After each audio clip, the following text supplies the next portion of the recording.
All right, we're going to talk about something that affects every single one of us every single day, your privacy, in this age of incredible technology.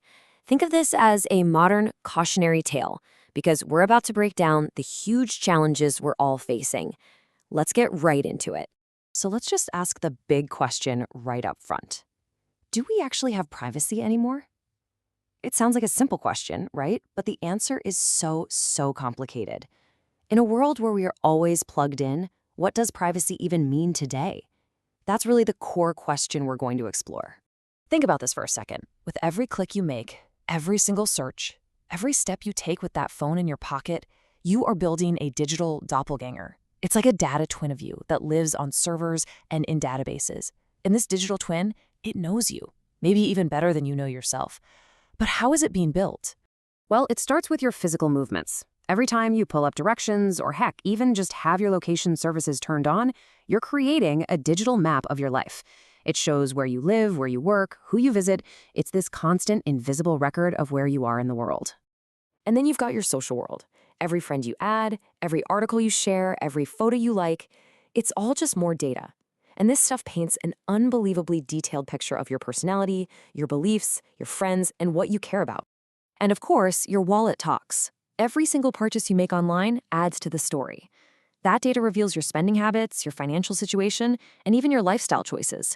Each transaction is just another piece of the puzzle, another brushstroke on the portrait of your digital twin. So you've got all these individual trails of data. What does it all really add up to? We call it your digital footprint. And these pieces might seem small and disconnected on their own, but when they get brought together, well, something really powerful and, frankly, kind of frightening starts to happen. And this is the absolute key. Your location data, your social media likes, your search history, your purchases, all of it can be stitched together. Powerful algorithms take all these little fragments and assemble them into a predictive model of you. A model that can forecast what you're going to buy next, where you might go this weekend, maybe even how you're going to vote. Okay, now let's zoom out. Let's go from just you, the individual, to, well, all of us. This isn't just about your personal data. It's about the absolutely staggering universe of information being created by billions of people every single second. It's like we're living in what some people call a digital panopticon.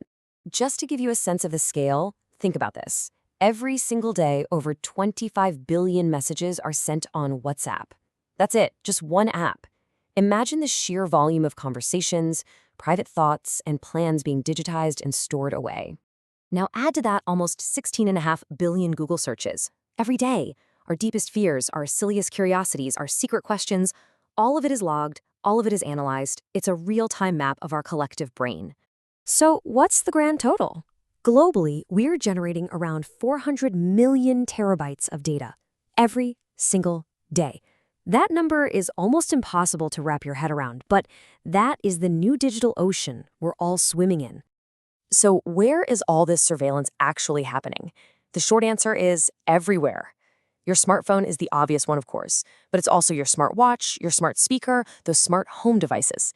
It's the websites you visit, the apps you use, and more, it's the very cities we live in, with their growing networks of sensors and cameras. Now, this slide gets to the psychological impact of it all. This is the core idea of the panopticon. It was an old prison design where the inmates couldn't tell if they were being watched, so they just acted like they always were. So when we know we might be monitored online, do we start to self-censor? Do we stop ourselves from searching for certain topics? This surveillance doesn't just watch us, it actively changes how we behave. So we have this massive, unbelievable amount of data being collected. But what's being done with it? Well, increasingly, it's being fed into algorithms that make automated decisions about our lives. And this is where a really serious danger pops up: algorithmic bias. And listen, these are not trivial decisions. We're talking about things that can fundamentally change your life. An algorithm can decide if you even get an interview for that job, if you're approved for a mortgage to buy a house, or how much you're going to pay for insurance. These systems have immense power. Let's look at a real-world example of how badly this can go wrong.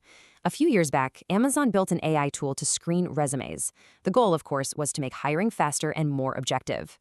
But here's what actually happened. The AI was trained on a decade of the company's past hiring data, and because the tech industry has historically been dominated by men, the AI essentially taught itself that male candidates were better. It actually learned to penalize resumes that had the word women's on them, like captain of the women's chess club. It was so biased, Amazon had to scrap the whole thing. And this was not an isolated incident. Look at this staggering number from a famous MIT study, commercial facial recognition systems. They had an error rate of less than 1% for light-skinned men.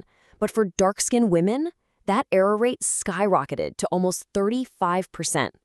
When the data you use to train AI is biased, the AI just becomes a tool for making that bias even bigger, on a massive scale. This brings us to what's known as the black box problem. If an AI denies your loan application, can the bank tell you exactly why? A lot of the time, the answer is no.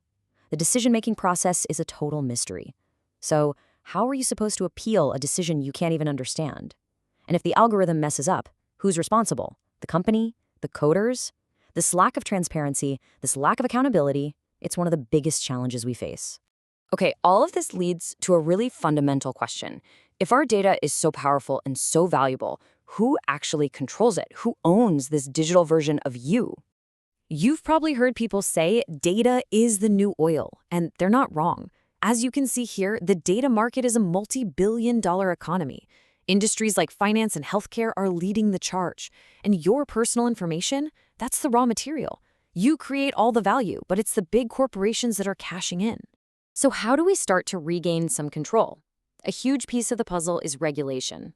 But as this chart shows, not all laws are built the same. Just look at the difference between Europe's GDPR and Taiwan's PDPA. The GDPR gives people strong rights, like the right to be forgotten or the right to demand a human review an AI decision. And the fines for breaking the rules? They're massive, up to 4% of a company's global revenue. That forces them to take it seriously. You can see that other laws offer way less protection, which just proves that a better, more empowering way is possible if you have strong legislation. So where do we go from here? The answer isn't to just stop technology. The goal is to manage it wisely. And the solution isn't just one thing. It really requires a combination of better technology and smarter laws, all working together. This slide lays out the path forward, and it's a continuous cycle. First, we have to identify the problems, like the biases we just talked about. Second, the tech world has to develop privacy-preserving tools. Think of things like differential privacy, which adds noise to data to protect individuals, or federated learning, where an AI can be trained on your phone without your raw data ever leaving it.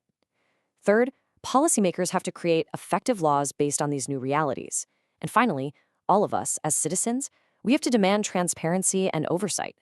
It's a constant collaboration to steer technology in a more humane direction. And this is the key idea I want to leave you with because it really reframes the whole conversation. Privacy isn't about having secrets to hide. It's about having the power to decide what information you share, who you share it with, and how they get to use it. It's about sovereignty over your own digital identity. The fight for privacy, it's really a fight for control over our own digital lives. So the final question is, how much control are you willing to demand?